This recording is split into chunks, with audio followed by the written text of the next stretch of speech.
Here's true and untold stories of the making of America. Books written by our old pal, Glenn Beck. Joins us now from his lavish headquarters in Dallas, Texas. How are you, Bill O'Reilly? I'm the same, Beck, which is tragic for everybody. It really is. Yeah. Especially you. It's sad. I know, but, you know, that's just the way it is. Well, I know. Now, we'll get to the book in a moment, but I understand you're still causing a lot of trouble on radio and TV. I'm not causing trouble. Here's what I'm doing. Here's what I'm doing.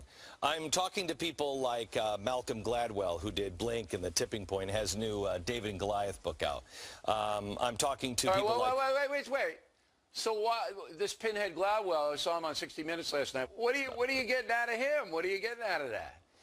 Here's one thing that nobody really is talking about, is his faith and what happened to him while he was writing this book.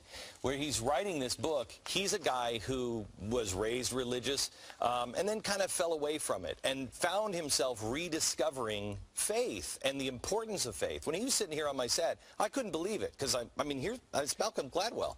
And I'm listening to him and he's saying, you know, even people of faith don't know the power of faith. They really don't understand that everything is within their grasp right now. And I think he's right.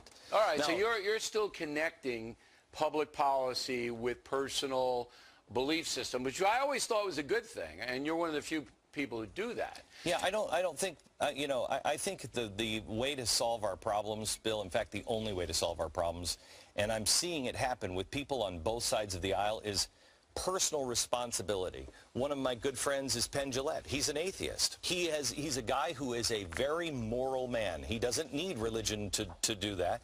That's fine. Let's get to the Obamacare deal, because this has really changed, I believe, the whole complexion of the nation right now. So that last summer, if you were to say, hey, Barack Obama's an incompetent guy, he's not really running the government right, you're a crank Beck, you're this, you're that. But now, polls plummeting, personal popularity plummeting, honesty level plummeting, and you say what? I say surprise, surprise. Everything that he's done, we were chastised for. We were eviscerated for saying this is exactly what would happen, and you haven't even gotten to the panels yet that are supposed to be in place by January 15. When America really sees what is going on, they're going to lose their mind. The problem is, Bill, is you don't pull this back out. You don't take that tentacle back out. All we're left with now is trying to make it better, and I don't know if you're ever going to, going to make it better. I think the Republicans have got to come up with an alternate system that makes more sense. It's called the free market system. But there's got to be also, you know, with insurance companies throwing people off the rolls and things like that, there has to be tweaking to it. Throwing off the rolls? Who's throwing? The insurance company wasn't throwing people off the rolls. This government is forcing people, because this is what he really meant. Not if you like your insurance, you can keep your insurance. What he really meant was, if I like your insurance, you can keep your insurance. Yeah, we all know that, but we also know that there have been abuses in the healthcare system that need to be corrected. There not by this, are. not by this, but by targeted things. All right, let's get to the book.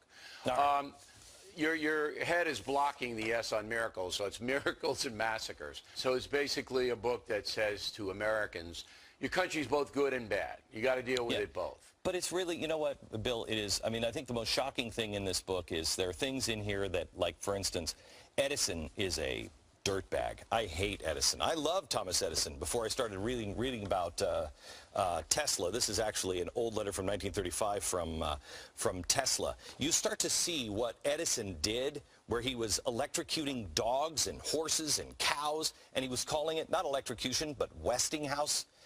He wanted to Westinghouse people to try to get his product pushed, and not Tesla and Westinghouse. When you see, this is an original, this is one of only 7 guns that was taken. This one was taken from Sitting Eagle at the Wounded Knee? Yeah, Wounded Knee battle. And when you really see, thank you, Bill, when you really see what happened there, and you see this was buried. This was absolutely buried, and our own military, they lied in court, and then we tried to cover it up by giving everybody medals there. It really needs to be exposed so we can say, look, these things were bad. Now let's learn from it so we can come back.